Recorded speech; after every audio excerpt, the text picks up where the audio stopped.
Hello everybody, today we'll be doing the first differentiation problem on this channel. So we're looking for dy dx. How do we find dy dx? Well, it is currently implicitly defined, so we're going to use implicit differentiation. Now what is that? Well, basically we're just going to take a derivative, right?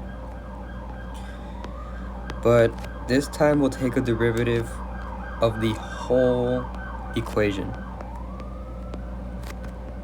So that's equal to sine.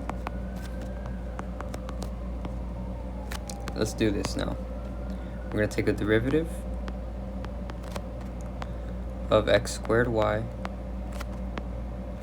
plus the derivative of 3y squared,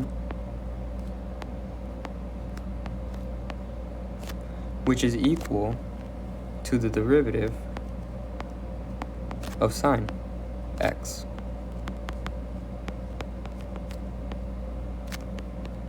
Alright, so we're differentiating with respect to x, but there is a y term here. What we're going to use for this first part is the product rule. Now we'll let f equal x squared, and g will be equal to y. So remember that the product rule formula can be rewritten in a number of ways, but the way I like to write it is like this, because it matches the quotient rule formula a little bit. So f prime, well, the derivative of x squared is 2x. We already stated that g is y. Now we're going to add f. Remember, f is x squared. And then we're going to multiply by g prime. What is g prime? This is a little bit tricky. We're taking a derivative with respect to x of y. So basically this is what's going to happen. We're going to have 2xy plus x squared. Take a derivative of y just like you'd take a derivative of x. So the derivative of y then would be 1. But there's actually a chain rule that happens here. Whenever we differentiate y with respect to x, we're going to get a dy dx. Wow. So let's clean this up a little bit. We're going to have 2xy plus x squared dy dx. Now, let's differentiate the second part. So I'm going to put this all in parentheses. And then we're going to add the derivative of 3y squared. So let me just rewrite it.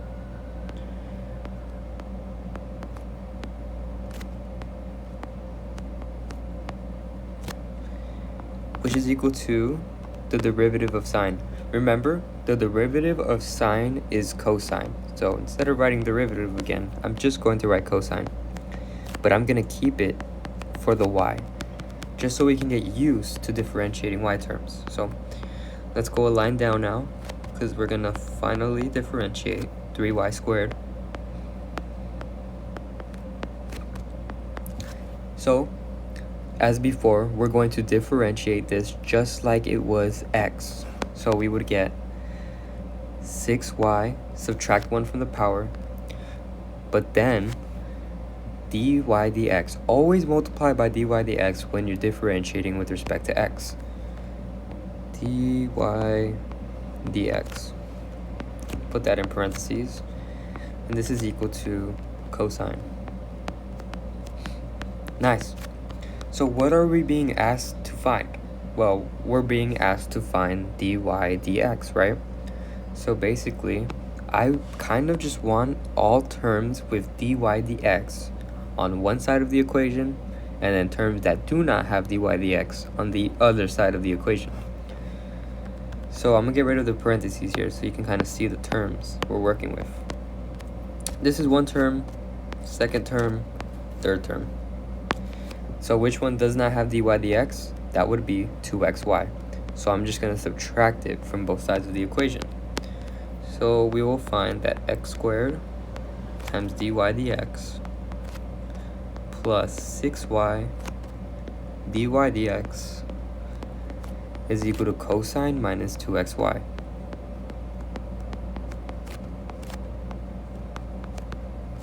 Alright, we're getting very warm. The next step, whenever you have one side that has all the terms with dy dx, don't forget that factoring exists, and yes, you can do it with these derivatives. You can factor out dy over dx. It looked very funny the first time I did it, but just know that you can do that. That's completely fine. That's actually how we're going to solve this problem. So if we factor out a dy dx, here we're going to have an x squared plus xy, 6y. And that will be equal to cosine minus 2xy.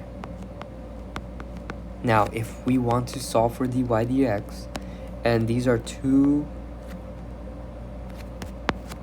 things being multiplied against each other, the opposite of multiplication is division. We're going back to algebra, even for big problems like this. Yes, we're going to divide both sides of this equation by that huge term, right? This is not usually how we divide things. When we're solving for algebra, we do like one term at a time, and we don't consist of x and y's in them, but this is the type of thing that we encounter in calculus. So dy dx is now equal to cosine minus 2xy divided by x squared plus 6y. That is dy dx. Thank you very much for watching.